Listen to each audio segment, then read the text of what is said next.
Raptors win 107-102 over the Indiana Pacers. They've now won 5 of 6. They play a hard-nosed, put that hard helmet on, and run through it as they play such a hard-nosed game, and they prevail by 5 over the Indiana Pacers. Like I said, 107-102. Let's break this puppy down, all right? Let's start with the game and how it went, and then we'll get into individuals in a little bit. First things first quarter, kind of everyone's sloppy. It's not a very pretty quarter, and the quarter ends 24-24. Okay, that's the number at the end of one. But in that second quarter, the Toronto Raptors come out guns a-blazing. I don't know what was said in that little timeout in between the first and second quarter, but it worked because the Raptors go out and go plus 11, 34-23. In that second quarter, offense was flowing, defense was still cooking, and you're up by 11 at halftime. Exactly where you want to be. Remember, no Kyle Lowry in this game, no Pascal Siakam. But the second half, you got to find a way. You can't play you can't play 24 minutes and expect to win a basketball game. You just can't expect that. They go in there in the third quarter. The offense is dry. They can't get anything going. The bench really didn't give them a whole lot offensively. And you're down by, you were -9 in that third quarter, 28-19. You're only up by 2 going into the fourth quarter. And to start the fourth, the Raptors were kind of sluggish. And really, at one point, Indiana had a 1-point lead. That was their biggest lead of the game.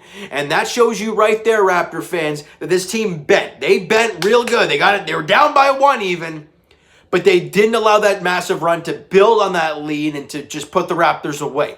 Every time Indiana had an answer and went up by 1, the Raptors countered with their own shot. Big time. And in that fourth quarter, 30-27 Raptors, big time basketball game. But let's talk about something that happened in the final minute of this game. 2 things, actually. First off, OG knocking down some big free throws. And what a night it was for OG. We'll get to him a little bit later on. On the defensive end, right? The final 2 possessions for you can even say the final 3 for the Indiana Pacers. Brogdon basically mano-a-mano with Fred VanVleet, which for Brogdon was an absolute horrendous game for him with Freddie. He's got to be on the all-defensive team. You just kind of have to at this point. Fred VanVleet locked up Brogdon and literally locked him up because he grabbed the ball and he tries to fire it up. What a job by Fred VanVleet on Malcolm Brogdon, because he was going up there for the shot, looking for the foul, and ends up going back to Turner. Shot clock violation. Meanwhile, at that point in time, I think it was a 1-point game or a 2-point lead for the Toronto Raptors. Big time stop for Fred. Then OG goes back down the other way, knocks down 2 big free throws. Then obviously I think the timeout was called. They move up the ball. Sabonis gets it inside the paint. And usually that's money. But once again, the Raptors locked him up. We'll get to numbers on those 2 guys in a second. And he goes up for the shot, just for the layup to get the 2 points and make it a 1-point ball game again. But who's there? Chris Boucher with the denial. Sabonis gets it back up. He puts it back up again. Denied by Stanley Johnson. The double denial. And I think the Raptors get the ball. They foul. And it gets to be a 5-point lead. And even in the last possession, with 3.3 on the clock, they inbound the ball. I think Sabonis gets it in the post again. And the Raptors deny that one again. Just like, get that out of here. We're done with this. And you get the victory 107-102. We talked about, if you guys, I think I said it in one video. I can't remember which one it was. Where the Raptors, within a certain amount of points, within the last 5 minutes of a game, were like 0-5 to start. They were horrendous when it was in tight, late in the ball game. Tonight, you were down by 1. Or that's afternoon, I guess. You were down by 1. You came back and you won by 5. This team, as much as there was times in this game, you had a 13-point lead for the majority of that third quarter, and then the latter half of the third quarter, you kind of fell apart and died. That's not what you want to see. But for the rest of the game, first quarter, yeah, both teams were sloppy. It's fine. Second quarter, great. Fourth quarter, fantastic. What a game for the Toronto Raptors and to get this victory. Now, let's run through the stats real quick. Before I do the Raptors numbers, because that's going to be a lot of fun to talk about, let's get to the other side real quick. The Raptors held Malcolm Brogdon, fantastic shooter, averaging 22 a night. They held him to 12 points on 5 of 22 from the field. Fred VanVleet did his job today. And a lot of that is Fred VanVleet. You know, he was all over Brogdon from the moment tip-off happened to the moment, literally to the moment the final buzzer happened. What a game for Fred VanVleet and containing and really shutting down Malcolm Brogdon. Domantas Sabonis, look, he got his 19 rebounds. He did a job there. But he had 10 points on 1 of 10 from the field. He was abysmal. The Raptors were all over him, double teaming him, being there to contest shots, and in the last few shots of the game, denying those shots. Also, guys, Malcolm Brogdon was 1 for 10 from 3, and that one came late in the basketball game, in that fourth quarter.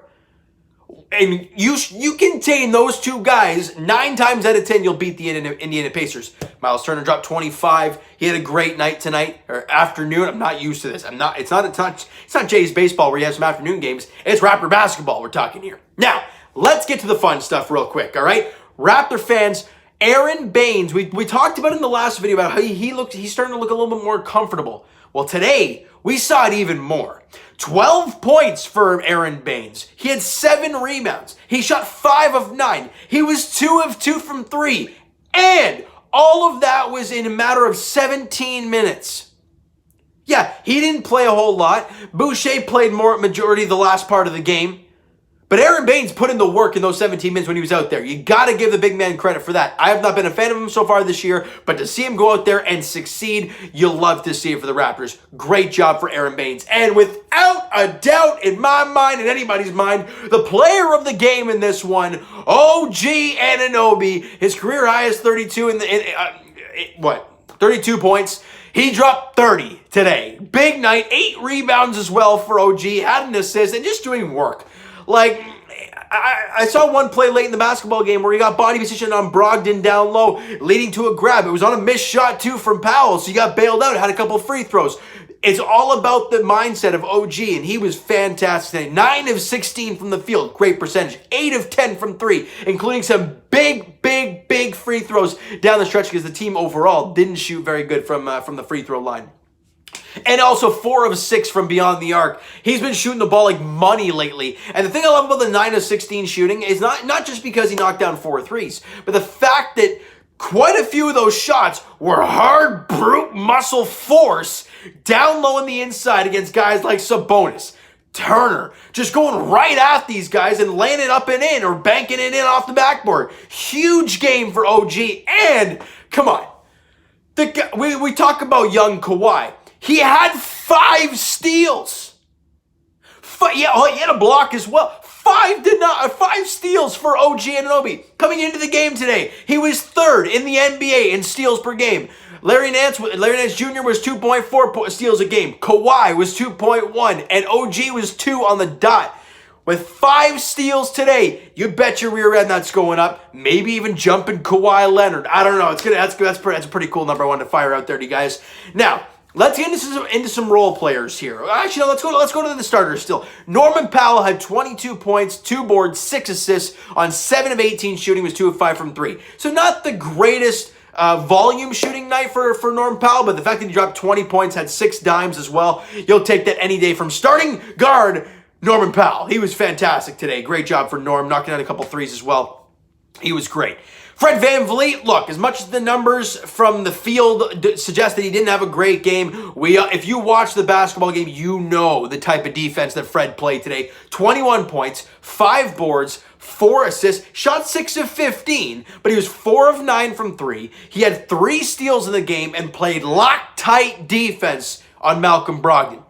You just can't complain about that. You just can't. Fantastic job for Fred VanVleet. And there's a highlight saying, leads, yeah, they're showing the highlight here of the big stop on Malcolm Brogdon late in the game. Now, let's get to the bench here a little bit. We got Chris Boucher, 12 points, 7 boards, 1 assist on 5 of 12 shooting, was 2 of 5 from 3. So not the greatest night for Chris Boucher. And we got to say, over the last few games, he hasn't really imposed his force, as we saw not too long ago. But again, no one could be perfect, right?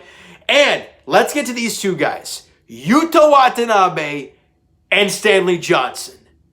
These two guys, Yuta has impressed the heck out of everybody because of his lateral quicks and just the hard defense this guy plays.